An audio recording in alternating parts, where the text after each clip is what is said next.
നമസ്കാരം. എക്സാം പോയിന്റിന്റെ പുതിയൊരു ക്ലാസ്സിലേക്ക് എല്ലാ പ്രിയ കൂട്ടുകാർക്കും ഒരിക്കൽ കൂടി സ്വാഗതം. നമ്മളിന്ന് 10ാം ക്ലാസ്സിലെ കേരള പാഠാവലിയിലെ 13ാമത്തെ പാഠം ഉരുളക്കിഴങ്ങ് തിന്നുന്നവരാണ് പഠിക്കാനായിട്ട് പോകുന്നത്. കലകൾ കാവ്യങ്ങൾ എന്ന അവസാന യൂണിറ്റിലെ ഒരു പാഠഭാഗമാണ് സുഭാഷ് ചന്ദ്രൻ എഴുതിയ ഈ ഒരു ചെറുകഥ.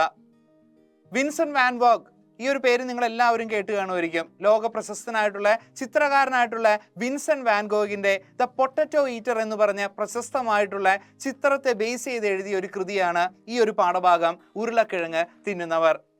നമ്മൾ എക്സാം പോയിന്റിന്റെ ഗൈഡിനെ ആസ്പദമാക്കിയിട്ടാണ് ഈ ഒരു പാഠഭാഗം എടുക്കുന്നത്. നിങ്ങൾക്ക് എന്തെങ്കിലുമൊക്കെ ഡൗട്ട് ഉണ്ടെങ്കിൽ എക്സാം പോയിന്റ് ഒന്ന് റെഫർ ചെയ്യാവുന്നതാണ്. അപ്പോൾ നമുക്ക് പാഠഭാഗത്തിലേക്ക് കിടക്കാം. ചാപ്റ്ററിന്റെ പേര് ഒരിക്കൽ കൂടി പറയുന്നു, ഉരുളക്കിഴങ്ങ് തിന്നുന്നവർ. ഒട്ടനവധി ചെറുകഥാകൃത്തുകളാൽ സമ്പന്നമാണ് മലയാള സാഹിത്യം. എം.ടി. വാസുദേവൻ നായർ, ടി. പത്മനാഭൻ, അക്ബർ കക്കട്ടിൽ, സാറ ജോസഫ്, മാധവിക്കുട്ടി, വൈക്കം മുഹമ്മദ് ബഷീർ തുടങ്ങിയ ഒട്ടനവധി ചെറുകഥാകൃത്തുകൾ മലയാളത്തിലുണ്ട്. അതിലേറ്റവും പ്രശസ്തനായിട്ടുള്ള ഉത്തരാധുനിക മലയാള ചെറുകഥാകൃത്തുക്കളിൽ ഒരാളാണ് ശ്രീ സുഭാഷ് ചന്ദ്രൻ. ഉണ്ണിയാർ, ഇന്ദുഗോപൻ തുടങ്ങിയ ഒരുപാട് ഉത്തരാധുനിക ചെറുകഥാകൃത്തുക്കൾ ഇന്നും മലയാളത്തിലുണ്ട്. സുഭാഷ് ചന്ദ്രനെ പറ്റി നമുക്കൊന്ന് നോക്കാം. മാതൃഭൂമി ആഴ്ചപ്പതിപ്പ് നടത്തിയ ചെറുകഥാ മത്സരത്തിലൂടെ അദ്ദേഹം ചെറുകഥയിലേക്ക് പ്രവേശനം ചെയ്തത്. ഇപ്പോൾ കേരള സാഹിത്യ അക്കാദമിയുടെ ജനറൽ കൗൺസിൽ അംഗമായിട്ട് പ്രവർത്തിക്കുന്ന ഒരു വ്യക്തിയാണ് ശ്രീ സുഭാഷ് ചന്ദ്രൻ. മാതൃഭൂമി ആഴ്ചപ്പതിപ്പിന്റെ പത്രാധിപരമായിട്ടും അദ്ദേഹം പ്രവർത്തിക്കുന്നുണ്ട്. അദ്ദേഹത്തിന്റെ ആദ്യ ചെറുകഥാ സമാഹാരം ഘടികാരങ്ങൾ നിലയ്ക്കുന്ന സമയമാണ്. അതുപോലെ തന്നെ അദ്ദേഹത്തിന്റെ ആദ്യ നോവൽ മനുഷ്യന് ഒരാമുഖം.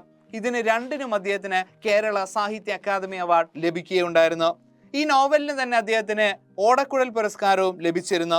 മികച്ച നോവലിനുള്ള കേന്ദ്ര സാഹിത്യ അക്കാദമി പുരസ്കാരവും നേടിയ ഒരു വ്യക്തി കൂടിയായിരുന്നു ശ്രീ സുഭാഷ് ചന്ദ്രൻ. മനുഷ്യന് ഒരു ആമുഖം എന്ന് പറഞ്ഞ കൃതിക്കാണ് അദ്ദേഹത്തിന് കേന്ദ്ര സാഹിത്യ അക്കാദമി അവാർഡ് ലഭിക്കുന്നത്. അദ്ദേഹത്തിന്റെ പ്രധാനപ്പെട്ട കൃതികൾ നമുക്കൊന്ന് നോക്കാം. ഘടികാരങ്ങൾ നിലയ്ക്കുന്ന സമയം, പറുദീസ നഷ്ടം, മനുഷ്യനൊരു ആമുഖം, അതൊരു പ്രശസ്തമായ നോവലാണ്, നമ്മൾ ഓൾറെഡി പറഞ്ഞതാണ്. ബ്ലഡി മേരി, വിഹിതം, മധ്യേ ഇങ്ങനെ, കാണുന്ന നേരത്ത്, ദസ് ക്യാപിറ്റൽ, സമുദ്രശില തുടങ്ങിയ അദ്ദേഹത്തിന്റെ പ്രശസ്തമായിട്ടുള്ള കൃതികളാണ്. അപ്പൊ നമുക്ക് സുഭാഷ് ചന്ദ്രന്റെ ഏറ്റവും പ്രശസ്തമായിട്ടുള്ള ചെറുകഥയായിട്ടുള്ള ഉരുളക്കിഴങ്ങ് തിന്നുന്നവർ എന്ന് പറഞ്ഞ പാഠഭാഗത്തിലേക്ക് കടക്കാം. ലോക പ്രശസ്ത ചിത്രകാരൻ ശ്രീ വിൻസെന്റ് വാൻ ഗോഗിന്റെ ദ പൊട്ടറ്റോ ഈറ്റേഴ്സ് എന്ന് പറഞ്ഞ ചിത്രം ലോക പ്രശസ്തമാണ്. 1885 നെതർലൻഡ്സിലെ ന്യൂനിൽ വെച്ചാണ് അദ്ദേഹം ഈ ഒരു ചിത്രം വരയ്ക്കുന്നത്. യൂറോപ്പിലെ ദാരിദ്ര്യവും തൊഴിലില്ലായ്മയും ജീവിതത്തിന്റെ ദൈന്യവുമെല്ലാം ലോകത്തിന് പകർന്നു കൊടുത്ത ഒരു ക്ലാസിക് ചിത്രം കൂടിയാണ് വിൻസെന്റ് വാൻ ഗോഗിന്റെ ഈ ഒരു ചിത്രം. $91 മില്യൺ ഇന്ന് അതിന്റെ വിലയായിട്ട് വരുന്നത്. എല്ലാ രീതിയിലും വളരെയധികം പ്രാധാന്യം അർഹിക്കുന്ന, ഇന്നും ലോകം ഉറ്റുനോക്കുന്ന ഒരു കാലഘട്ടത്തിന്റെ ചരിത്രം തന്നെ അടയാളപ്പെടുത്തുന്ന വളരെ മികച്ച ഒരു ചിത്രം തന്നെയാണ് വിൻസെന്റ് വാൻ ഗോഗിന്റെ പൊട്ടറ്റോ ഈറ്റേഴ്സ് എന്ന് പറഞ്ഞ ചിത്രം. ഈ ഒരു ചിത്രത്തെ ആധാരമാക്കിയിട്ടാണ് സുഭാഷ് ചന്ദ്രൻ ഉരുളക്കിഴങ്ങ് തിന്നുന്നവർ എന്ന് പറഞ്ഞ ഈ ഒരു ചെറുകഥ എഴുതിയിരിക്കുന്നത്. നമുക്കപ്പോൾ പാഠഭാഗത്തിലേക്ക് കിടക്കാം. പ്രധാനമായിട്ട് ഇതിനകത്ത് 3 കഥാപാത്രങ്ങളാണ് വരുന്നത്. മിറൽ എന്ന് പറഞ്ഞൊരു കഥാപാത്രം, വൃദ്ധനായിട്ടുള്ള ഒരു വ്യക്തിയാണ് മിറൽ. മിറലിന്റെ ജീവിതമാണ് ഇവിടെ പറയുന്നത്. അതുപോലെ ജൂലിയാന എന്ന് പറഞ്ഞ ഒരു സ്ത്രീ, അതുപോലെ അന്ന എന്ന് പറഞ്ഞ കുട്ടി. മിറൽ എന്ന് പറഞ്ഞ വ്യക്തിയുടെ മകന്റെ ഭാര്യയാണ് ജൂലിയാന. ഈ മകന്റെയും ജൂലിയാനയുടെയും മകളാണ് അന്ന എന്ന് പറഞ്ഞ കുട്ടി. ഇവിടെ നല്ല രീതിയിൽ പണിയെടുക്കുന്ന, അധ്വാനിക്കുന്ന ഒരു കഥാപാത്രമാണ് മിറൽ എന്ന് പറഞ്ഞ വ്യക്തിയുടെ കുട്ടിയായിട്ടുള്ള വ്യക്തി. അദ്ദേഹം ഖനിയിലാണ് പണിയെടുക്കുന്നത്. പക്ഷേ ഒരിക്കൽ ഖനി അപകടത്തിൽപ്പെട്ട് അയാൾ മരിക്കുകയാണ്. മകനെ കാണാതെ വിഷമിച്ച മിറൽ ഭാര്യയുടെയും അതുപോലെ തന്നെ മക്കളുടെയും അഭ്യർത്ഥന പ്രകാരം അവനെ അന്വേഷിച്ചു പോവുകയാണ്. മകനെ അന്വേഷിച്ചു പോയ സമയത്ത് അയാൾ തിരിച്ചറിയുകയാണ് തൻ്റെ മകൻ കൊല്ലപ്പെട്ടിരിക്കുന്നു. തിരിച്ച് വീട്ടിലേക്ക് പോകുമ്പോൾ അയാളുടെ മനസ്സിൽ എങ്ങനെ തൻ്റെ മകന്റെ മരണവാർത്ത ഭാര്യയോടും ആ കൊച്ചു മകളോടും പറയുമെന്നുള്ള ചിന്ത അയാളെ വല്ലാതെ അലട്ടിയിരുന്നു. അങ്ങനെ എന്ത് ചെയ്യണമെന്നുള്ള ഒരു മാനസിക വ്യഥയോടുകൂടി നടക്കുന്ന ഒരു കഥാപാത്രമാണ് മിറൽ എന്ന് പറഞ്ഞ കഥാപാത്രം. ഏറെ ഹൃദയസ്പർശിയായിട്ട് തന്നെയാണ് അവതരിപ്പിക്കുന്നത്. പണ്ട് ആ ഒരു കാലഘട്ടങ്ങളിൽ യൂറോപ്പിൽ ദാരിദ്ര്യം കടന്നാക്രമിക്കുന്ന സമയത്ത് അറിയാം നമുക്ക്, ഭാരതത്തിലോ അല്ലെങ്കിൽ ഏഷ്യയിലോ മാത്രമല്ല യൂറോപ്പിനെയും ഒരു കാലഘട്ടത്തിൽ സാമ്പത്തികമായിട്ടുള്ള മാന്ദ്യം വല്ലാതെ തകിടം മറിച്ചിരുന്നു. വല്ലാത്ത ദാരിദ്ര്യവും പട്ടിണിയും കിടന്ന് അലഞ്ഞിരുന്നു. ഒരുപാട് പേർക്ക് ജീവൻ പണയം വെച്ചുകൊണ്ട് ഖനികളിൽ പണിയെടുക്കേണ്ടി വന്നിട്ടുണ്ട്. അത്തരത്തിലുള്ള ഒരു കഥാപാത്രമാണ് ഇവിടെ മിറലിന്റെ മകൻ. ഗതികേട് കൊണ്ട് അയാൾ പണിയെടുക്കുന്നു, പക്ഷേ നിർഭാഗ്യവശാൽ അദ്ദേഹത്തിന്റെ ജീവിതം അവിടെ വെച്ച് അവസാനിക്കുകയാണ്. ആ ഒരു ദാരുണമായിട്ടുള്ള ഒരു അവസ്ഥ തിരിച്ചറിഞ്ഞ ആ ഒരു അച്ഛന്റെ വേദന, ആ അച്ഛന്റെ ആ മാനസികാവസ്ഥ, എങ്ങനെ ആ ഒരു ഭർത്താവിന്റെ വിയോഗം എങ്ങനെ മകളോട് പറയും, അല്ലെങ്കിൽ അതുപോലെ തന്നെ ഭാര്യയോട് പറയും എന്നുള്ളൊരു അവസ്ഥ അയാളുടെ മനസ്സിനെ വല്ലാതെ മതിച്ചിരുന്നു. അപ്പൊ അത്തരത്തിലെ മിറൽ എന്ന് പറഞ്ഞ കഥാപാത്രത്തിലൂടെ ഒരു കാലഘട്ടത്തിന്റെ നേർചിത്രം തന്നെയാണ് വളരെ ഭംഗിയായിട്ട് ഇവിടെ നമുക്ക് കാണാനായിട്ട് കഴിയുന്നത്. ഹൃദയസ്പർശിയായിട്ട് തന്നെ ആഴത്തിൽ നമ്മുടെ മനസ്സിനെ മതിക്കുന്ന രീതിയിൽ തന്നെയാണ് സുഭാഷ് ചന്ദ്രൻ ഈ ഒരു ചെറുകഥ എഴുതിയിട്ടുള്ളത്. മിറൽ എന്ന് പറഞ്ഞ കഥാപാത്രം ഇവിടെ സവിശേഷ പ്രാധാന്യം അറിയിക്കുന്നു. അദ്ദേഹത്തിന്റെ മനസ്സിലെ ചിന്തകൾ, ആകുലതകളാണ് ഈ ഒരു പാഠഭാഗത്തിന്റെ പ്രമേയമായിട്ട് വരുന്നത്. സ്വർണ്ണഖനിയിലേക്ക് ജോലിക്കായി പുറപ്പെട്ട് തന്റെ മകന്റെ വിയോഗ വാർത്ത അയാളുടെ ഹൃദയത്തെ ആകെ നുറുക്കി കളഞ്ഞിരുന്നു. അയാൾ തിരിച്ച് വീട്ടിലേക്ക് പോവുകയാണ്. പോകുന്ന വഴിയിൽ തന്റെ ഭാര്യയോട്, മക്കളോട്, അതുപോലെ തന്നെ തൻ്റെ മകന്റെ ഭാര്യയോടും കുഞ്ഞിനോടും എല്ലാം തന്നെ ഈ വാർത്ത എങ്ങനെ പറയുമെന്നുള്ള വേദനയോടുകൂടിയാണ് അയാൾ നടക്കുന്നത്. ടെക്സ്റ്റ് ബുക്ക് നോക്കിയിരിക്കുക, കഥ വായിച്ച് നമുക്ക് ആശയം പറയാം. അസ്തമയം കഴിഞ്ഞുള്ള മരവിച്ച വെളിച്ചത്തിലൂടെ കിഴവൻ മിറേൽ വേച്ചു നടന്നു. മഞ്ഞുകാലമായിരുന്നു. തൻ്റെ കുഞ്ചുരോമങ്ങളിൽ ഹിമം പെയ്തടിയുന്നതും പിഞ്ഞിയ കമ്പിളിയുടുപ്പിന്റെ വിടവുകളിലൂടെ തണുപ്പിന്റെ കത്തിമുനകൾ ആഴുന്നതും അറിയാതെ റോട്ടർഡാമിലെ ദുഷിച്ച ആവാസ സ്ഥാനങ്ങളും വിളവെടുപ്പ് കഴിഞ്ഞ് പ്രസവരക്ഷ ചെയ്യുന്ന ഉരുളക്കിഴങ്ങ് പാടങ്ങളും പിന്നിട്ട് വീടിനു നേരെയുള്ള ചെളി ഇടവഴിയിലേക്ക് അയാൾ തിരിഞ്ഞു.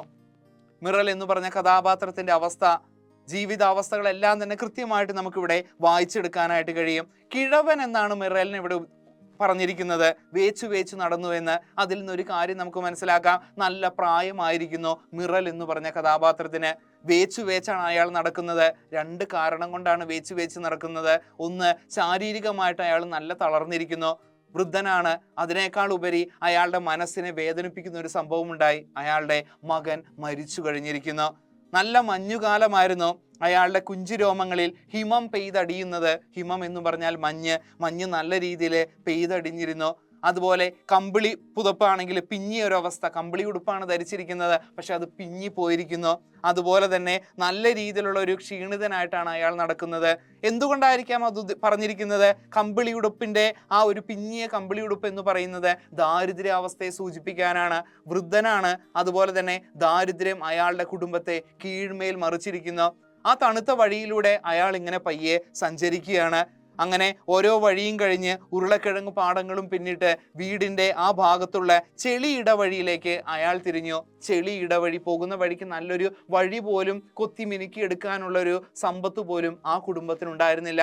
കൃത്യമായിട്ട് തന്നെ മിറൽ എന്ന് പറഞ്ഞ കുടുംബത്തിന്റെ ദാരിദ്ര്യാവസ്ഥയാണ് ഇവിടെ ചൂണ്ടിക്കാണിക്കുന്നത്. അപ്പോഴേക്കും ദിക്കുകൾ ഇരുട്ടിയിരുന്നു.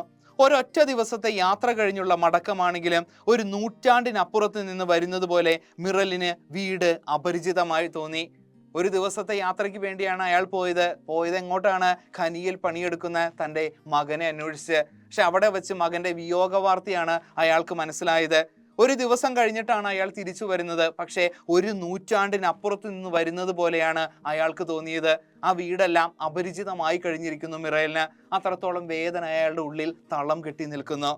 ആ ചെറിയ വീട്ടിൽ അപ്പോൾ മാത്രം ആരോ കത്തിച്ചു വെച്ച വിളക്കിന്റെ ഒരു കിരണം ജനാല പഴുതിലൂടെ കിഴവന്റെ കണ്ണിൽ വീണു. മഞ്ഞും തിമിരവും ചേർന്ന് ഇതളുകൾ നൽകിയ വെളിച്ചത്തിന്റെ ഒറ്റ ബിന്ദു ഒരേ ഒരു വെളുത്ത പൂവച്ച ഏകാന്തമായ ശവകുടീരമാക്കി വീടിനെ മാറ്റി കാണിച്ചിരിക്കുന്നു. ആ ഒരു വരി ശവകുടീരമാക്കി വീടിനെ മാറ്റി കാണിച്ചിരിക്കുന്നു എന്ന് പറഞ്ഞാൽ ഒരു കാര്യം മനസ്സിലാകുന്നു, ഒരു മരണം നടന്ന വീടാണത്. കൃത്യമായിട്ട് വീട്ടിൽ ആരും അതിന്റെ വിശേഷങ്ങൾ അറിഞ്ഞിട്ടില്ല. പക്ഷേ മരണം എന്നുള്ള സത്യം ആ കുടുംബത്തെ പിടിച്ചുലയ്ക്കാനായിട്ട് പോകുന്നു. എങ്ങനെ ആ വിശേഷം വീട്ടിൽ പറയുമെന്നുള്ള വേദനയോടുകൂടി, ഹൃദയഭാരത്തോടു കൂടിയാണ് ആ മനുഷ്യൻ സഞ്ചരിക്കുന്നത്. ഇടം വലം ഉലഞ്ഞ വീട് അടുത്തു വന്നു.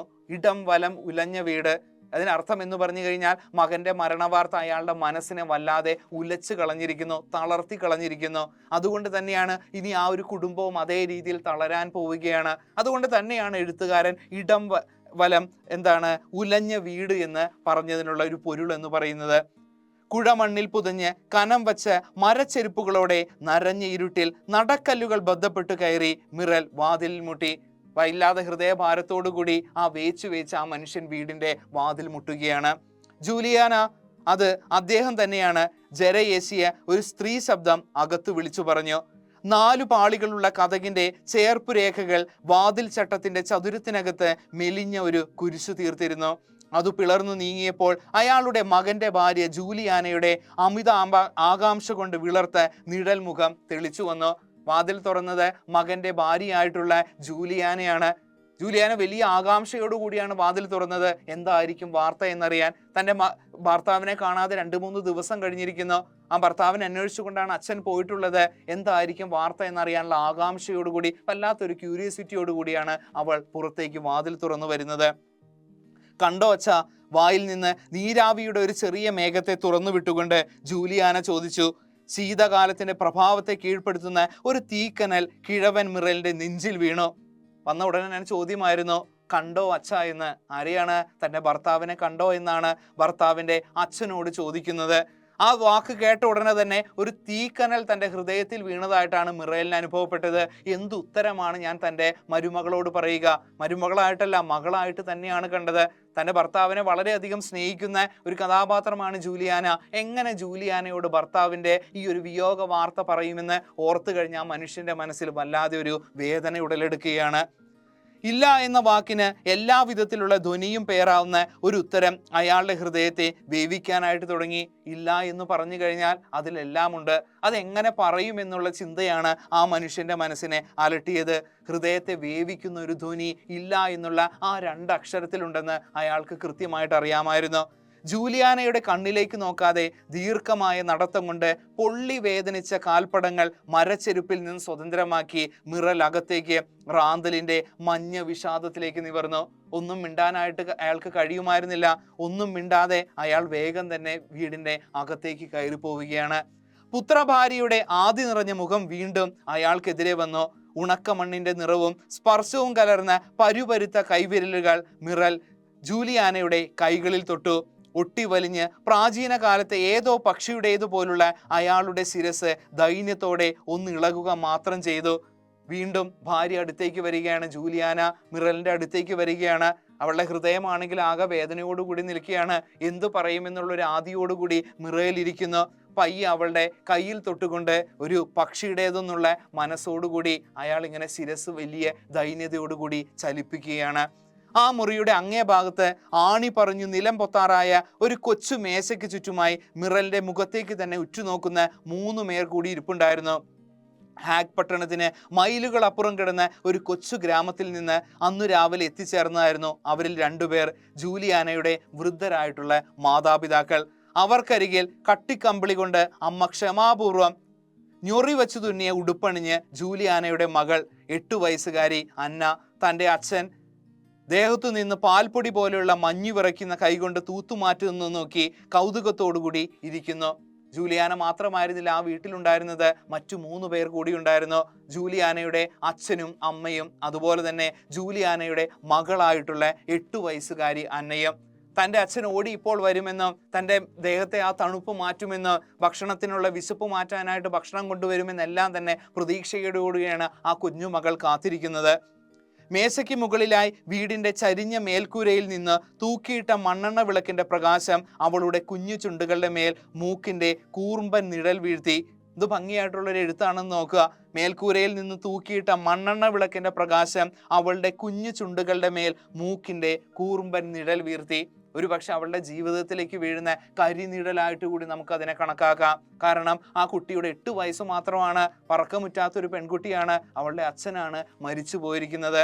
പക്ഷെ അത് അവള് ഇതുവരെ അറിഞ്ഞിട്ടില്ല. അച്ഛൻ വരുമെന്നുള്ള പ്രതീക്ഷയോടുകൂടി അവൾ ഇങ്ങനെ കാത്തിരിക്കുകയാണ്. അന്നയുടെ മുഖത്തു നോക്കി ജൂലിയാന അകമടങ്ങി നിന്നു. ജൂലിയാനയുടെ അച്ഛൻ വൃദ്ധനായ സാമുവൽ റാങ് തോമസ് കൂറമണം കുതിർന്ന തൻ്റെ കുപ്പായത്തിൽ നിന്ന് മുഖമുയർത്തിയിട്ട് ഇരിപ്പിടം നീക്കി എഴുന്നേറ്റു.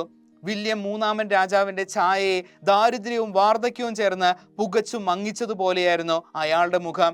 ജൂലിയാനയുടെ ചുമലിൽ കൈവച്ചുകൊണ്ട് റാങ്തോസ് പറഞ്ഞു, വിഷമിക്കേണ്ട മകളെ, ഞങ്ങളെപ്പോലെ കണ്ണുപിടിക്കാത്ത വയസ്സന്മാർക്ക് ചിലപ്പോൾ ഒരു ദിവസം കൊണ്ട് ഖനികളിലെ കാര്യം അറിഞ്ഞു വരാൻ കഴിയില്ല. ഏതായാലും നാളെ ഞാൻ അവിടം വരെ പോയി വരും. ഖനിയിലെ അപകടം നിറഞ്ഞ പണിയേക്കാൾ ഉരുളക്കിഴങ്ങ് കൃഷി തന്നെയാണ് നല്ലതെന്ന് ഞാൻ അയാളെ പറഞ്ഞു മനസ്സിലാക്കും. അച്ഛൻ്റെ കാര്യമാണ് പറയുന്നത്. അച്ഛൻ എന്ന് പറയുന്നു കഴിഞ്ഞാൽ ഇവിടെ ജൂലിയാനയുടെ അച്ഛൻ സാമുവൽ റാങ്ക് തോമസ് ആണ്. സാമുവൽ റാങ്ക് തോമസിനെ കണ്ണുപിടിക്കുന്നില്ല, പ്രായമായിട്ടുള്ള മനുഷ്യനാണ്. ഇതുവരെ മകൻ തിരിച്ചു വന്നിട്ടില്ല എന്ന് തിരിച്ചറിഞ്ഞ് ആ ഒരു മനുഷ്യൻ നാളെ ഞാൻ കൂടി ഒന്ന് പോയി നോക്കാമെന്ന് പറയുകയാണ്. അത്രത്തോളമായിരുന്നു ജൂലിയാനയുടെ സങ്കടം. തൻ്റെ മകളുടെ സങ്കടം കണ്ടിരിക്കാനായിട്ട് ആ പാവം അച്ഛന് കഴിയുമായിരുന്നില്ല. അതുകൊണ്ട് തന്നെയാണ് പ്രതീക്ഷ കൈവിടാതെ നാളെ തന്നെ ഞാൻ ഒന്നുകൂടി ആ ഖനിയിലേക്ക് ഒന്ന് പോയി നോക്കാം. അതുപോലെ തന്നെ ഖനിയിലെ ജോലി എന്ന് പറഞ്ഞാൽ അപകടം നിറഞ്ഞതാണ്. ഉരുളക്കിഴങ്ങ് കൃഷി തന്നെയാണ് നമുക്ക് ചെയ്യാൻ എളുപ്പമുള്ളത്. അത് തന്നെയാണ് സേഫ് എന്ന് ഞാൻ അവനെ പറഞ്ഞ് മനസ്സിലാക്കുമെന്നാണ് ഇവിടെ ആ ഒരു കഥാപാത്രം പറയുന്നത്, സാമുവൽ റാങ്ക് തോമസ് പറയുന്നത്. അങ്ങനെ പ്രതീക്ഷയുടെ ഭാരവുമായിട്ടാണ് അവരെല്ലാവരും കാത്തിരിക്കുന്നത്. പക്ഷേ മിറേൽ എന്ന് പറഞ്ഞ കഥാപാത്രത്തിന് മാത്രമാണ് തൻ്റെ മകൻ മരിച്ച കാര്യം കൃത്യമായിട്ട് അറിയാവുന്നുള്ളൂ. ബാക്കി എല്ലാവരും പ്രതീക്ഷയോടുകൂടി തനിക്ക് വേണ്ടപ്പെട്ടവനായിട്ടുള്ള ആ മകൻ വരുമെന്നുള്ള പ്രതീക്ഷയോടുകൂടി ഏവരും കാത്തിരിക്കുന്നു. ആണി പറഞ്ഞ് നിലം പൊത്താറായിട്ടുള്ള മേശ, കൂറ നിറമുള്ള കുപ്പായം, ഇതൊക്കെ ദാരിദ്ര്യത്തിന്റെ ചിഹ്നങ്ങൾ തന്നെയാണ്. ബാക്കി ഭാഗത്തിലേക്ക് നമുക്ക് കിടക്കാം. ജൂലിയാന വാതിലടച്ച് സാക്ഷികൾ ബന്ധിച്ചു. ഈർച്ച മില്ലുകളെ പോലെ ശബ്ദിച്ച് ഇരുട്ടിലെ ചീവീടുകളുടെ സ്വരം പൊടുന്നനെ മുറിഞ്ഞു. ആ നിമിഷം ചുമരിലെ ഘടികാരത്തിൽ നിന്ന് തുള്ളി തുള്ളിയായി സമയം താഴേക്ക് ഇറ്റുപറ്റുന്ന ശബ്ദം വീട്ടിൽ നിറഞ്ഞു. രാത്രിയായി, നല്ല തണുപ്പാണ്. ജൂലിയാന വാതിലൊക്കെ അടച്ചു കഴിഞ്ഞിരിക്കുന്നു. ഘടികാരത്തിൽ നിന്ന് തുള്ളി തുള്ളിയായിട്ട് സമയം താഴേക്ക് ഇറ്റു വീഴുന്ന ശബ്ദം ആ വീട്ടിൽ നിറഞ്ഞു. എന്ന് പറഞ്ഞു കഴിഞ്ഞാൽ അത്രയും നിശബ്ദമാണ് ആ വീട്. അതുപോലെ തന്നെ സമയം അവരെ ഇങ്ങനെ വല്ലാതെ പേടിപ്പിക്കുന്നുണ്ട്. മകൻ പോയി കഴിഞ്ഞിട്ട് 2-3 ദിവസമായി കഴിഞ്ഞിരിക്കുന്നു. എന്തായിരിക്കും തൻ്റെ ഭർത്താവിൻ്റെ അവസ്ഥ എന്നെല്ലാം തന്നെ അവളിങ്ങനെ ചിന്തിച്ചു കൊണ്ടിരിക്കുകയാണ്. വല്ലാതെ ശോകമൂകമായിട്ടുള്ളൊരു അവസ്ഥയെ കാണിക്കുന്നതിനാണ് ഈ വരികൾ ഇവിടെ സുഭാഷ് ചന്ദ്രൻ ഉപയോഗിച്ചിരിക്കുന്നത്. ഘടികാരത്തിന് വലതുവശത്തായി ക്രൂശിതനായ കർത്താവിന് മുന്നിൽ മുട്ടുകുത്തി വിലപിക്കുന്ന മറിയത്തിന്റെ ഒരു ചില്ലുപടം തൂക്കിയിരുന്നു. ജൂലിയാന അതിനു മുന്നിൽ ചെന്നു നിന്നു. അപ്പോൾ കുരിശിൽ നിന്ന് തുള്ളി തുള്ളിയായി ചോരയിറ്റുന്ന ശബ്ദവും അവൾ കേട്ടു.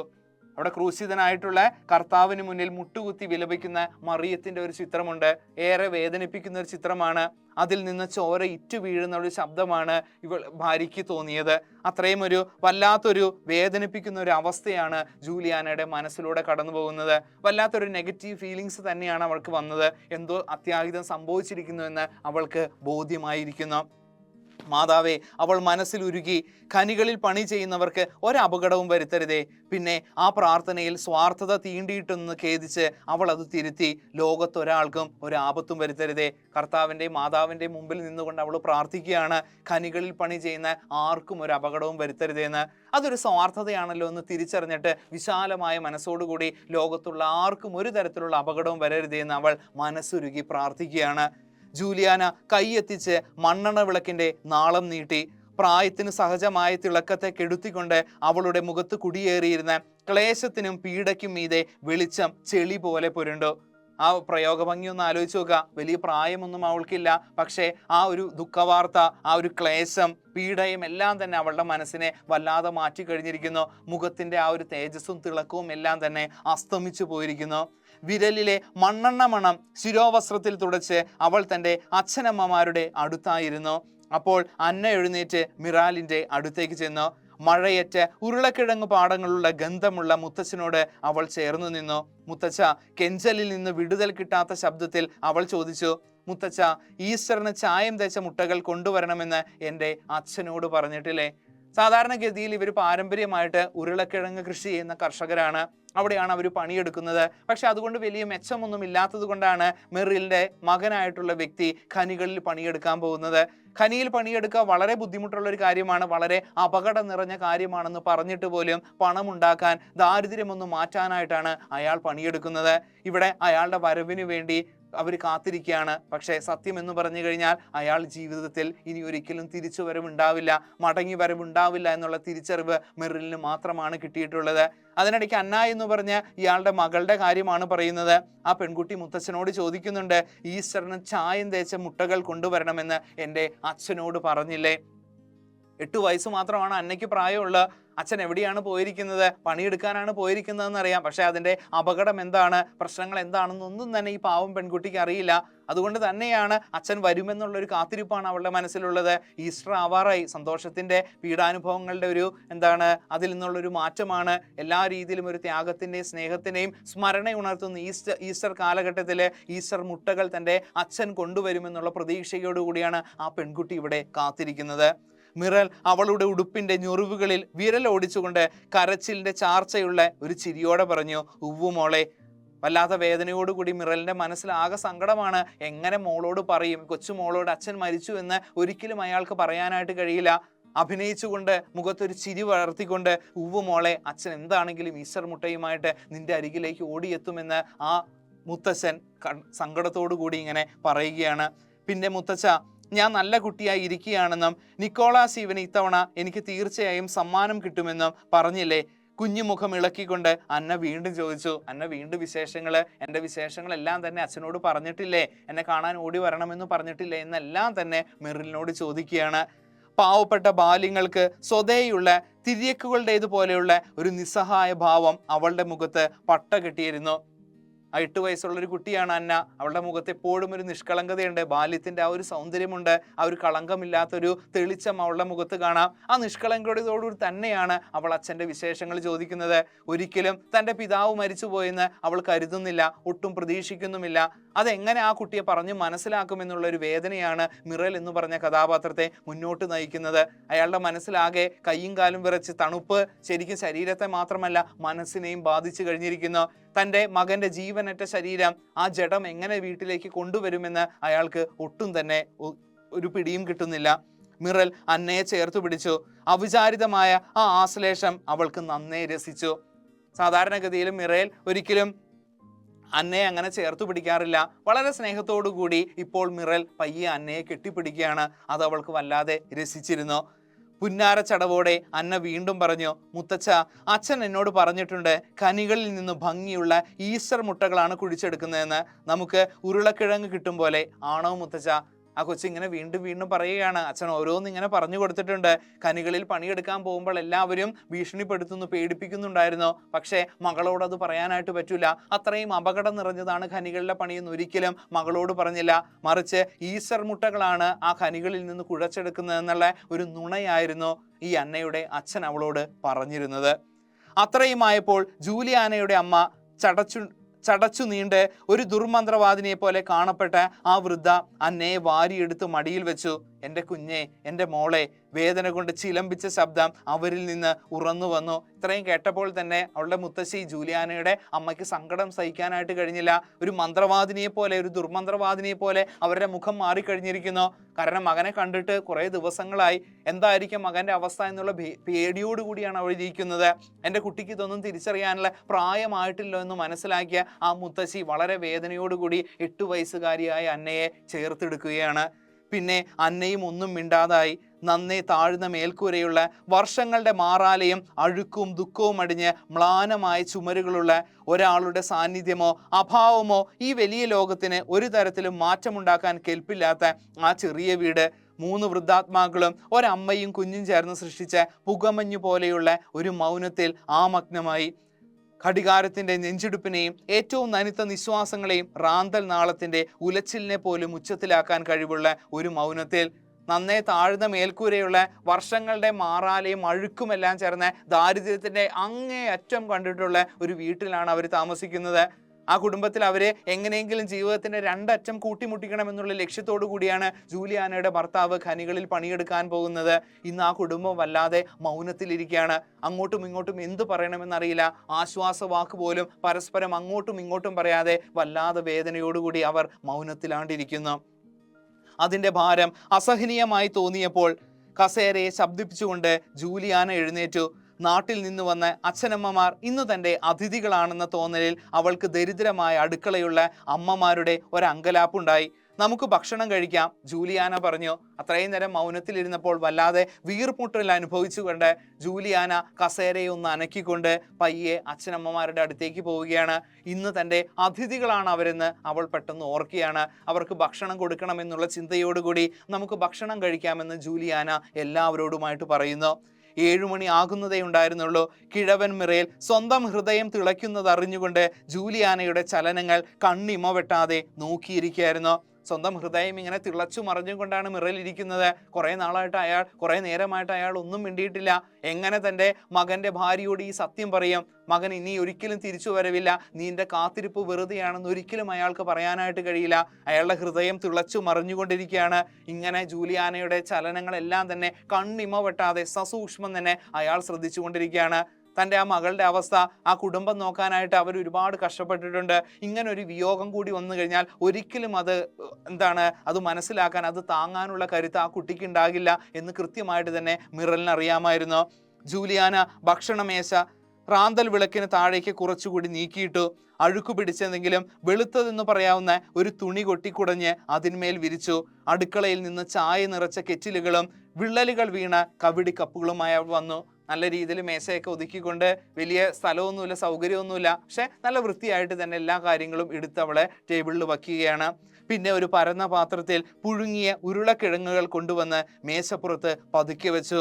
മണ്ണിനടിയിൽപ്പെട്ട് ചതഞ്ഞ് മുഖം പൊട്ടി വികൃതമായി ഒന്നിനെയും തിരിച്ചറിയാനാവാത്ത വിധത്തിൽ മുടിയും തൊലിയും ഉരിഞ്ഞു പറഞ്ഞ് കിഴവൻ മിറേൽ ദീർഘമായി നിശ്വസിച്ചു. ആ ഉരുളക്കിഴങ്ങ് കൊണ്ടുവരികയാണ്. അവരുടെ പ്രധാനപ്പെട്ട ഭക്ഷണം എന്ന് പറഞ്ഞ ഉരുളക്കിഴങ്ങാണ്. പ്രധാനപ്പെട്ട കൃഷി അതാണ്. അതുമാത്രമാണ് ആ കുടുംബത്തിലുള്ളൂ. അതിങ്ങനെ കൊണ്ടുപോയി വച്ചപ്പോൾ തൻ്റെ മകൻ്റെ മുഖം അയാളുടെ മനസ്സിലേക്ക് വരികയാണ്. മണ്ണിനടിയിൽപ്പെട്ട് ചതഞ്ഞ് മുഖം പൊട്ടി ആകെ വികൃതമായിട്ട് ആരും തിരിച്ചറിയാനാവാത്ത വിധത്തിൽ മുടിയും തൊലിയും ഉരിഞ്ഞു പറഞ്ഞിട്ടുള്ള മകൻ്റെ ഭീകരമായിട്ടുള്ളൊരവസ്ഥ വല്ലാതെ മിറേലിനെ മതിച്ചുകൊണ്ടിരുന്നു. അയാൾ ദീർഘമായി നിശ്വസിക്കുന്നു. ചെറിയ ഭക്ഷണമേശയ്ക്ക് ചുറ്റുമായി അവർ ഇരുന്നു. ആകെ 4 കസേരകളെ ഉണ്ടായിരുന്നുള്ളൂ ആ വീട്ടിൽ. സാമുവൽ റാങ്ക് തോമസും ഭാര്യയും പിന്നെ മിറലും ഇരുന്ന് കഴിഞ്ഞപ്പോൾ ഒരു ഇരിപ്പിടം ബാക്കി വന്നു. തൻ്റെ ഭർത്താവ് സ്ഥിരമായി ഇരിക്കാറുള്ള ആ കസേരയിലാണ് എന്നോർത്തുകൊണ്ട് ജൂലിയാന അതിലിരിക്കുകയാണ്. എല്ലാവരും ഇരുന്ന് കഴിഞ്ഞപ്പോൾ 4 കസേരയാണ് അവിടെ ഉള്ളത്. അവിടെ ഒരു കസേര മാത്രം വേക്കൻ്റ് ആയിട്ട് ഒഴിഞ്ഞു കിടക്കുകയാണ്. ആ ഒഴിഞ്ഞു കിടക്കുന്ന കസേര തൻ്റെ ഭർത്താവാണ് സാധാരണ അതിലിരിക്കാറുള്ളതെന്ന് മനസ്സിലാക്കി അവൾ വളരെ വേദനയോടുകൂടി, ഹൃദയഭാരത്തോടുകൂടി ആ കസേരയിൽ പോയി ഇരിക്കുകയാണ്. ഇരിപ്പിടം കിട്ടാത്ത ഖേദമൊന്നുമില്ലാതെ അന്ന തൻ്റെ മുത്തശ്ശി കവിടിക്കപ്പുകളിൽ ചായ പകരുന്നു നോക്കി അവർക്കരികിൽ നിന്നു. ഇതൊന്നും മനസ്സിലാക്കാതെ ഇരിക്കാൻ കസേരയൊന്നുമില്ല. അതിന് പരാതിയൊന്നും പെടാതെ ആ അന്ന എന്ന് പറഞ്ഞ 8 വയസ്സുള്ള കുട്ടി തൻ്റെ അച്ഛൻ വരുമെന്നുള്ള പ്രതീക്ഷയോടുകൂടി എല്ലാവരും ഭക്ഷണം കഴിക്കുന്നതും കാത്തുകൊണ്ട് അതും നോക്കി നിൽക്കുകയാണ്. അപ്പം നമുക്ക് അടുത്ത ഭാഗത്തിലേക്ക് കിടക്കാം. ഘടികാരത്തിൽ നിന്ന് സമയം തുള്ളികളായി താഴേക്ക് ഇറ്റുന്ന ശബ്ദം വീണ്ടും ജൂലിയാനയുടെ കാതിൽ മുഴങ്ങാൻ തുടങ്ങി. അതിനർത്ഥം എന്ന് പറഞ്ഞാൽ അവർക്ക് സമയം പോകുന്നില്ല, അത്രയും നിശബ്ദമായിട്ട് മാറിയിരിക്കുന്നു ആ കുടുംബം. വല്ലാത്തൊരു മരിച്ചൊരു വീടിൻ്റെ ഒരു പ്രതീതി തന്നെയുണ്ട്. മരിച്ചൊരു ആ കാര്യം അറിയില്ല. എന്നിരുന്നാൽ തന്നെയും എല്ലാവരും അത്രയും സൈലൻ്റ് ആയിട്ട് തന്നെയാണ് അവിടെ ഇരിക്കുന്നത്. സമയമാണെങ്കിൽ നീങ്ങുന്നില്ല. ഓരോ സെക്കൻഡുകളും ഓരോ മണിക്കൂറുകളായിട്ടാണ് അവർക്ക് അനുഭവപ്പെട്ടത്. സാമുവൽ റാങ്ക് തോമസ് തൻ്റെ ചായക്കപ്പ് ഉയർത്തിക്കൊണ്ട് ഭാര്യയോട് എന്തോ പറയാനാഞ്ഞു. അന്ന അവളുടെ കുഞ്ഞു പ്രായത്തിൻ്റെ കൊതികൾക്ക് അരോചകമാണെങ്കിലും ചിരപരിചയത്താൽ സിദ്ധിച്ച ഒരു സ്വാദോടെ ഉരുളക്കിഴങ്ങ് തിന്നാൻ ആരംഭിച്ചു. അവൾക്ക് ശരിക്കും 8 വയസ്സുള്ള ഒരു കുട്ടിയാണ് അന്ന. അവളെ സംബന്ധിച്ച് ഉരുളക്കിഴങ്ങ് വലിയ സ്വാദിഷ്ടമായിട്ടുള്ള വിഭവമല്ല. പക്ഷേ അതൊന്നും തന്നെ അവൾക്ക് ഒരു ബുദ്ധിമുട്ടായിട്ട് തോന്നിയിരുന്നില്ല. ജീവിതത്തിലെ സാഹചര്യങ്ങളുമായിട്ട് അവളും പൊരുത്തപ്പെട്ട് കഴിഞ്ഞിരിക്കുന്നു. ചിരപരിചയത്താൽ സിദ്ധിച്ച എന്ന് പറഞ്ഞ കാലങ്ങളായിട്ട് ഇത് തന്നെയാണ് അവൾ കഴിച്ചുകൊണ്ടിരിക്കുന്നത്. അതുകൊണ്ട് തന്നെ അവൾക്കൊരു ശീലക്കേടും ഉണ്ടാവാതെ അവൾ നല്ല രീതിയിൽ ഉരുളക്കിഴങ്ങ് തിന്നുകയാണ്. ഒരു നിമിഷം തണുത്താറിയ ഉരുളക്കിഴങ്ങിൽ മുള്ളുമുട്ടിച്ച് തൻ്റെ ഭർത്താവിൻ്റെ അച്ഛൻ ശൂന്യമായിട്ടുള്ള ദൃഷ്ടിയുമായി ഇരിക്കുന്നത് കണ്ട് ജൂലിയാന മുഖം തിരിച്ച് അങ്ങോട്ട് നോക്കി. അപ്പോഴാണ് ജൂലിയാന ഒരു കാര്യം ശ്രദ്ധിച്ചത്. തൻ്റെ ഭർത്താവിൻ്റെ അച്ഛൻ മിറൽ എന്ന് പറഞ്ഞ വ്യക്തി ഒന്നും മിണ്ടാതെ ഭക്ഷണം കഴിക്കാതെ ഒരു ശൂന്യതയിലേക്ക് നോക്കിയിരിക്കുന്നത് അവൾക്ക് എന്തൊക്കെയോ കൃത്യമായിട്ട് മനസ്സിലായിരുന്നു. അച്ഛൻ സാധാരണ ഇങ്ങനെയല്ല ഇരിക്കാറുള്ളത്. നല്ല രീതിയിൽ സന്തോഷമായിട്ട് എല്ലാവരോടും സംസാരിച്ചിരിക്കുന്നതാണ്. പക്ഷേ ഇന്ന് അച്ഛൻ്റെ ആ ഒരു ഭാവം എല്ലാം തന്നെ വ്യത്യാസപ്പെട്ടിരിക്കുന്നു. അത് കൃത്യമായിട്ട് എന്തോ ഒരു ദുസ്സൂചനയാണെന്ന് ആ ഒരു പെൺകുട്ടിക്ക് ജൂലിയാനയ്ക്ക് മനസ്സിലാകുന്നു. എല്ലാവരുടെയും നിഴലുകളെ പിന്നിലേക്ക് വീഴ്ത്തിയ റാന്തലിൻ്റെ കടും മഞ്ഞ വെളിച്ചത്തിൽ വൃദ്ധൻ്റെ കടക്കണ്ണിൽ നിന്ന് ചോര പൊടിയുന്നത് കണ്ട് ആ നിമിഷം ഭർത്താവിന്റെ ഇരിപ്പിടത്തിൽ എക്കാലത്തേക്കുമായി താൻ ഉറഞ്ഞു പോകുന്നതായി ജൂലിയാന അറിഞ്ഞു. കുറെ നേരം ഇങ്ങനെ നോക്കി നിന്നപ്പോൾ ആ മനുഷ്യന്റെ മിറൽ എന്ന് പറഞ്ഞ വ്യക്തിയുടെ കണ്ണിൽ നിന്ന് ചോര ഇറ്റു വീഴുന്ന, അതായത് കണ്ണീര് വല്ലാതെ ധാരധാരിയായിട്ട് ഒഴുകുന്നത് ജൂലിയാന കാണുകയാണ്. കൃത്യമായിട്ട് തന്നെ അവൾക്ക് എല്ലാ കാര്യങ്ങളും മനസ്സിലായി കഴിഞ്ഞിരിക്കുന്നു. തൻ്റെ ഭർത്താവിനി ഒരിക്കലും തിരിച്ചു വരില്ല. ആ ഖനിയിൽപ്പെട്ട അപകടത്തിൽ തൻ്റെ ഭർത്താവ് എന്നേക്കുമായി പോയി കഴിഞ്ഞിരിക്കുന്നു, ലോകത്തോട് വിട പറഞ്ഞിരിക്കുന്നു എന്ന് അവൾക്ക് മനസ്സിലായി കഴിഞ്ഞു. ഭർത്താവിൻ്റെ ഇടുപ്പടത്തിൽ എക്കാലത്തേക്കുമായി താൻ ഉറഞ്ഞു പോകുന്നതായി ജൂലിയാന അറിഞ്ഞു. ഇനി ഒരിക്കലും ആ ഒരു കസേരയിൽ ഇരിക്കാൻ തൻ്റെ ഭർത്താവ് ഉണ്ടാവുകയില്ല. അവൾ അങ്ങനെ തന്നെ അലിഞ്ഞില്ലാതായി പോയെങ്കിൽ എന്നുള്ള ചിന്തയോടുകൂടി ഒന്നും മിണ്ടാനാവാതെ വേദനയോടുകൂടി ഇരിക്കുകയാണ്. ഒരു കുടുംബത്തിന്റെ അവസ്ഥ ദാരിദ്ര്യം, ആ ദാരിദ്ര്യത്തിന് മുകളിലായിട്ട് ഒരു വില്ലനെ പോലെ മരണവും എത്തുന്നത് എത്ര ഭീകരമായിട്ടുള്ള ഒരു അവസ്ഥയാണെന്ന് കൃത്യമായിട്ട് നമുക്ക് മനസ്സിലാകുന്നു. പൊട്ടറ്റോ ഈറ്റർ എന്ന് പറഞ്ഞ വിൻസെന്റ് വാൻ ഗോഗിന്റെ ഈ ഒരു ചിത്രത്തിലൂടെ ഇത്രയും മികച്ച രീതിയിൽ സുഭാഷ് ചന്ദ്രൻ എഴുതാൻ കഴിഞ്ഞ അദ്ദേഹത്തിന്റെ ഏറ്റവും വലിയ കഴിവ് തന്നെയാണ്. അദ്ദേഹത്തിന്റെ പറുദീസ നഷ്ടം എന്ന് പറഞ്ഞ കഥയിലെ ഒരു കഥാസമാഹാരത്തിലെ ഒരു കഥ തന്നെയാണ് ഉരുളക്കിഴങ്ങ് തിന്നുന്നവർ. വളരെ ഹൃദയസ്പർശിയായിട്ടുള്ള രീതിയിൽ ആരെയും വേദനിപ്പിക്കുന്ന, ആരുടെയും കണ്ണ് നിറയിക്കുന്ന രീതിയിൽ വളരെ ലളിതമായിട്ട് ഭാവാത്മകമായിട്ട് എഴുതിയിട്ടുള്ള മികച്ച ഒരു കഥ തന്നെയാണ് ഉരുളക്കിഴങ്ങ് തിന്നുന്നവർ. പാഠഭാഗം ഭംഗിയായിട്ട് മനസ്സിലായെന്ന് വിശ്വസിക്കുന്നു. ഓരോ കഥാപാത്രങ്ങൾ, പ്രധാനമായിട്ട് മിറേൽ എന്ന് പറഞ്ഞ കഥാപാത്രം, അതുപോലെ ജൂലിയാന എന്ന് പറഞ്ഞ കഥാപാത്രം, അന്ന എന്ന് പറഞ്ഞ കുട്ടി, ഇവരുടെ എല്ലാം മാനസിക വ്യാപാരങ്ങൾ കൃത്യമായിട്ട് തിരിച്ചറിയണം. ഇവിടെ ഏറ്റവും വേദന അനുഭവിക്കുന്ന മിറൽ എന്ന് പറഞ്ഞ വ്യക്തിയാണ്. ലോകത്തെ ഏറ്റവും വലിയ ദുഃഖം എന്ന് പറഞ്ഞാൽ പുത്രദുഃഖമാണ്. ആ പുത്രദുഃഖം അനുഭവിച്ച ഒരു വ്യക്തിയാണ് മിറൽ എന്ന് പറഞ്ഞ കഥാപാത്രം. അതുമാത്രമല്ല, തൻ്റെ മകൻ മരിച്ചിട്ടുള്ള കാര്യം തൻ്റെ മകൻ്റെ ഭാര്യയോട് പറയാൻ കഴിയാതെ വീർപ്പ് മുട്ടി നിൽക്കുന്ന ഒരു കഥാപാത്രം. വളരെയധികം നിഷ്കളങ്കനായിട്ടുള്ള, വളരെയധികം നിസ്സഹായനായിട്ടുള്ള ഒരു പാവപ്പെട്ട ഒരു കഥാപാത്രമാണ് ഇവിടെ. ഏത് കഥാപാത്രം? മിറേൽ എന്ന് പറഞ്ഞ കഥാപാത്രം. നമുക്കപ്പോൾ ചോദ്യത്തിലേക്ക് കിടക്കാം. ഇടം വലം ഉലഞ്ഞ വീട് അടുത്തു വന്ന് ശീതകാലത്തിന്റെ പ്രഭാവം കീഴ്പ്പെടുത്തുന്ന തീക്കനൽ കിഴവൻ മിറലിന്റെ നെഞ്ചിൽ വീണു. ഇല്ല എന്ന വാക്കിന് എല്ലാവിധത്തിലുള്ള ധ്വനിയും പേറാവുന്ന ഒരു തരം അയാളുടെ ഹൃദയത്തെ വേവിക്കാൻ തുടങ്ങി. മിറലിന്റെ മാനസികാവസ്ഥ വെളിപ്പെടുത്തുന്ന ഇത്തരം സന്ദർഭങ്ങൾ വിശകലനം ചെയ്ത് കഥാപാത്ര നിരൂപണം നടത്തുക. ഓൾറെഡി നമ്മൾ പറഞ്ഞിരുന്നു, മിറൽ എന്ന് പറഞ്ഞ കഥാപാത്രത്തിന്റെ സ്വഭാവം വളരെയധികം അത് സവിശേഷ പ്രാധാന്യം അർഹിക്കുന്നതാണ്. നല്ലൊരു ഇൻട്രൊഡക്ഷൻ കൊടുക്കുക. സുഭാഷ് ചന്ദ്രന്റെ ഉരുളക്കിഴങ്ങ് തിന്നുന്നവർ എന്ന ചെറുകഥയിലെ അതിശക്തവും നിറമാർന്നതുമായിട്ടുള്ള ഒരു കഥാപാത്രമാണ് മിറേൽ. ഖനി തൊഴിലാളിയായിട്ടുള്ള തൻ്റെ മകന്റെ അഭാവം അന്വേഷിച്ചറിയാൻ പോയ മിറലിന് തൻ്റെ മകൻ ഖനി അപകടത്തിൽ ചതഞ്ഞെറിഞ്ഞ് ഇല്ലാതായിരിക്കുന്നു എന്ന വാർത്തയാണ് കേൾക്കാനായി കഴിഞ്ഞത്. ഹൃദയഭേദകമായിട്ടുള്ള ഈ ഒരു വാർത്ത തളർത്തിയ മനസ്സുമായിട്ടാണ് അയാൾ തിരിച്ച് വീട്ടിലേക്ക് വരുന്നത്. അവിടെ അതിനേക്കാൾ ഭീതിതമായ ഒന്ന് അദ്ദേഹത്തെ കാത്തിരുന്നിരുന്നു. മകന്റെ ഭാര്യയോടും അച്ഛനെ കാത്തിരിക്കുന്ന മകന്റെ മകളെയും അത് അറിയിക്കുക എന്നുള്ളൊരു കാര്യം. ആലോചിച്ച് നോക്കാം, മരണവാർത്തയേക്കാൾ കൂടുതൽ അദ്ദേഹത്തെ ടെൻഷൻ ആക്കിയിട്ടുള്ള കാര്യം വീട്ടിൽ രണ്ടുപേര് കാത്തിരിക്കുന്നുണ്ട്. ഒന്ന് മകന്റെ ഭാര്യ, ഒന്ന് മകന്റെ ആ കൊച്ചു മകള്. അവരോട് എങ്ങനെ കാര്യം അവതരിപ്പിക്കുമെന്ന് അയാൾക്ക് ഒരു എത്തും പിടിയും ഉണ്ടായിരുന്നില്ല. ഏതൊരാളും തകർന്നു പോകുന്ന സന്ദർഭം. മിറൽ തൽക്കാലം അനുഭവിക്കുന്ന മനോനിലയുടെ ആഴമാണ് സുഭാഷ് ചന്ദ്രൻ ഇത്തരം പ്രയോഗങ്ങളിലൂടെ വായനക്കാരുടെ ഹൃദയത്തിലെത്തിക്കുന്നത്. കഥയിലെ കാവ്യാത്മകവും വിഷാദാത്മകവുമായിട്ടുള്ള ഒട്ടനവധി വാക്യങ്ങൾ ഈ ഒരു ഭാഗത്തുണ്ട്. ഇത്തരം ഒരു വാക്യങ്ങളെല്ലാം തന്നെ മിറൽ എന്ന് പറഞ്ഞ കഥാപാത്രത്തിന്റെ ചിത്രം ആസ്വാദകന് പകർന്നു നൽകുന്നതിൽ സുഭാഷ് ചന്ദ്രനാണെങ്കിൽ വിജയിച്ചിരിക്കുന്നു. മകന്റെ മരണം മിറലിന്റെ മനസ്സിനെ വല്ലാതെ പിടിച്ചുലയ്ക്കുകയും തളർത്തുകയും ചെയ്തിട്ടുണ്ട്. അയാൾ അനുഭവിക്കുന്ന തൽക്കാല സന്ദർഭമാണ് ഇടം വലം ഉലഞ്ഞ വീട് എന്ന പ്രയോഗം സംഭവിക്കുന്നത്. മനസ്സ് അദ്ദേഹത്തിന്റെ ആടി ഉലഞ്ഞു പോയിരിക്കുന്നു. അത്രയും വേദന അയാളുടെ മനസ്സിലുള്ളത്. അതുകൊണ്ട് തന്നെയാണ് ഇടം വലം ഉലഞ്ഞ വീട് എന്നുള്ള ഒരു പ്രയോഗം നടത്തിയിട്ടുള്ളത്. പിന്നീട് വരുന്നത്, മരിച്ച മനസ്സുമായിട്ട് സ്വന്തം വീട്ടിലേക്ക് വേച്ചു വരുന്ന ഒരു മനുഷ്യൻ തൻ്റെ വീട് കാണുന്നത് അതീവ ചാരുതയോടെയാണ് കഥാകാരൻ ആവിഷ്കരിക്കുന്നത്. അദ്ദേഹം പറയുന്നു, ഒരു ദിവസമായിട്ടുള്ള പോയിട്ട് പക്ഷേ ഒരു നൂറ്റാണ്ട് കഴിഞ്ഞ് വീട്ടിലേക്ക് വരുന്നത് പോലെ ഒരു അപരിചിതമായിട്ടുള്ള ഒരു അവസ്ഥയായിരുന്നു മിറലിനുണ്ടായിരുന്നെന്നാണ് സുഭാഷ് ചന്ദ്രൻ പറഞ്ഞിട്ടുള്ളത്. തൻ്റെ നെഞ്ചിലേക്ക് വന്നു വീഴുന്ന തീക്കൻ എന്ന് പറഞ്ഞ പ്രയോഗം മിറലിൻ്റെ ഹൃദയഭാരത്തെ സൂചിപ്പിക്കുന്നത് തന്നെ.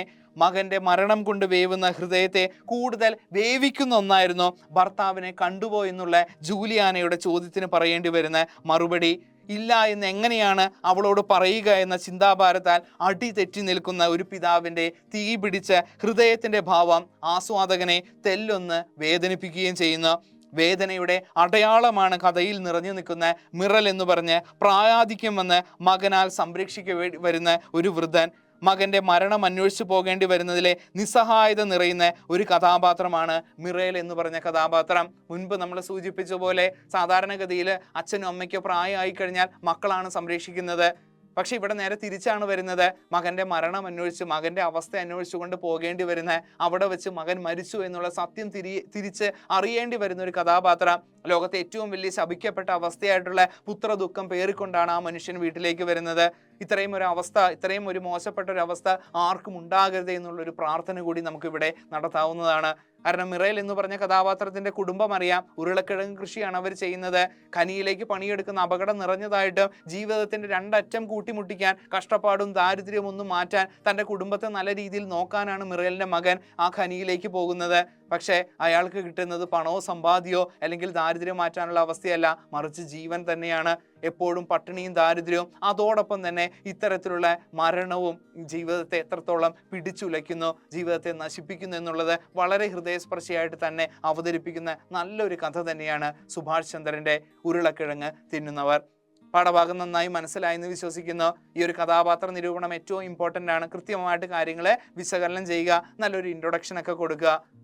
കൂടുതൽ എന്തെങ്കിലും നിങ്ങൾക്ക് ഡൗട്ട് ഉണ്ടെങ്കിൽ എക്സാം പോയിന്റിന്റെ ഗൈഡ് നോക്കാവുന്നതാണ്. അപ്പോൾ വീണ്ടും ഒരു നല്ലൊരു ക്ലാസ്സുമായിട്ട് നമുക്ക് വരാം. അതുവരേക്കും താങ്ക് യു.